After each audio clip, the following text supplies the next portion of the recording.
la communauté internationale nous distrait. Et même ce prochain sommet, Félix l'a annoncé, il y a un sommet autour de Lorenzo, et puis Salva Kiir doit passer par ici. Ce mardi 27, il doit être Kenya, à Luanda. Non, le Rwanda fait la stratégie de talk and fight. Depuis le cessez-le-feu de Luanda, le 6 juillet, après la chute de Bunagana, qu'aucun État partenaire n'a condamné.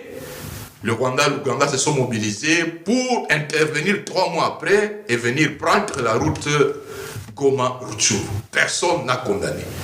Il y a eu le deuxième cessez-le-feu de Luanda, 23 novembre, avec un chronogramme de désengagement d'M23 et déploiement des forces de l'EAC.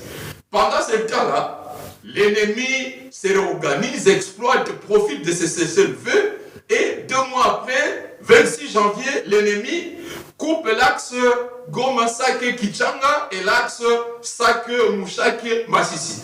Donc, à chaque fois que l'on parle d'un sommet, c'est pour essayer d'endormir la RDC, amener la RDC à abandonner, à lâcher de sa vigilance.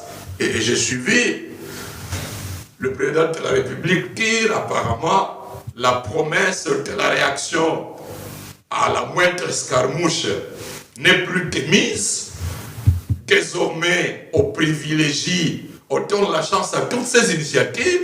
Dans l'entretemps, hier même, l'ennemi lance l'attaque à partir de 3 lignes de front contre la cité de Sake et l'arc de Bon. Donc pour moi, l'attitude de la communauté internationale sert simplement à nous endormir.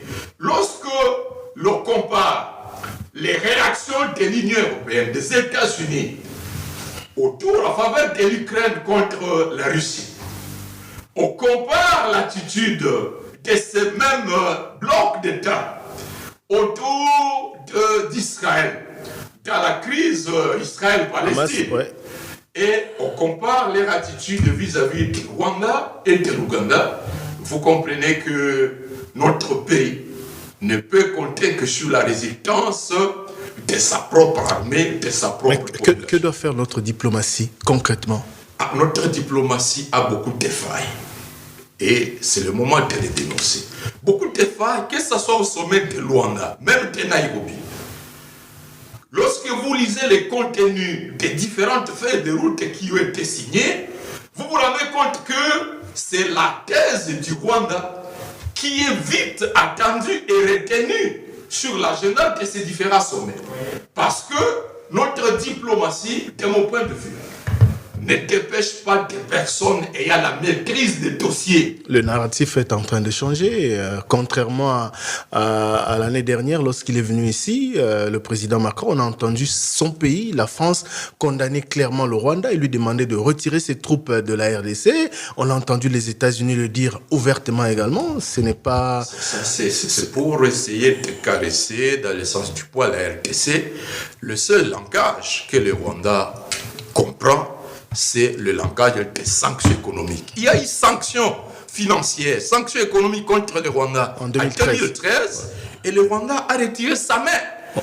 Mais aujourd'hui, il faut faire semblant, donner l'impression que l'on n'a pas abandonné la RDC pour éviter ce qui se passe au Niger, au Burkina. Il faut donner la bonne face. Mais en même temps aussi, il y a des accords avec le Rwanda, comme le fameux accord autour de l'exploitation. Le mémorandum d'entente sur le développement des chaînes de valeur durables pour des matières premières critiques et stratégiques, signé justement la semaine dernière entre l'Union européenne et le Rwanda. Que vous n'avez pas dénoncé, vous, de l'opposition. Hein. Le gouvernement, sur ce point, se retrouve pratiquement seul à parler, alors que s'il s'agissait de quelque chose à charge du gouvernement, vous auriez crié. Nous avons dénoncé aucun Congolais. Le MOU, vous ne l'avez pas dénoncé. Non, nous l'avons dénoncé. Vous, opposition. Nous l'avons dénoncé. On n'a pas vu un communiqué, on ne vous a pas entendu en parler assez, en tout cas. Bon, en tout cas, de plusieurs manières, nous ne cessons de hausser la voix pour dire, en fait, c'est une prime à la guerre. On sait que le Rwanda n'a aucune de ses ressources dans son sous-sol.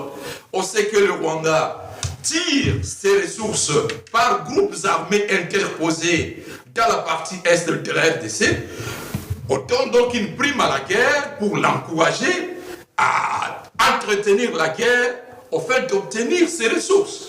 Mais c'est là aussi que nous devons comprendre que la guerre qui nous est menée, elle est totale et que nous devons créer les conditions nécessaires pour la gagner. Des conditions de renforcement de la cohésion nationale.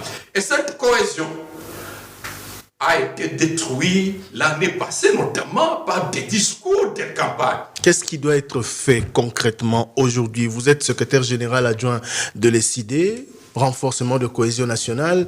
L'un des vôtres a récemment parlé de dialogue.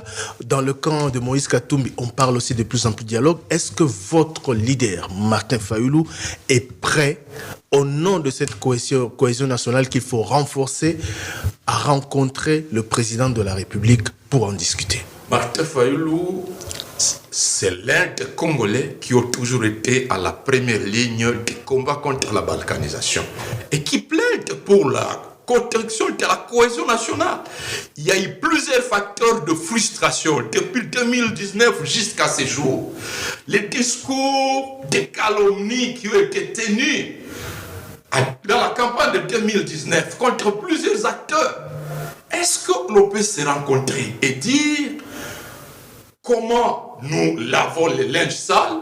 Nous avons un front diplomatique pour lequel chacun doit apporter sa contribution. Mais vous ne répondez pas à ma question. Malgré tout ce qui s'est passé depuis 2009 jusqu'à aujourd'hui, est-ce que Martin Fayulu est prêt, au nom de la cohésion nationale, pour bouter l'ennemi hors de notre territoire, à rencontrer Félix Tshisekedi? En tout cas, si les conditions sont créées. Quelles conditions? Vous trouvez une personnalité congolaise neutre, à mesure de réunir tous les deux cas, et que ça ne se fasse pas de nuit, nuitamment. Solennellement, Cardinal Ambongo ou je ne sais que d'autres, nous avons des figures qui font confiance dans notre pays. Martin n'est pas rancunier pour ne pas rencontrer Félix, ce sont les enfants d'un même père, Fétien, et donc ça ne pose aucun problème. Est-ce que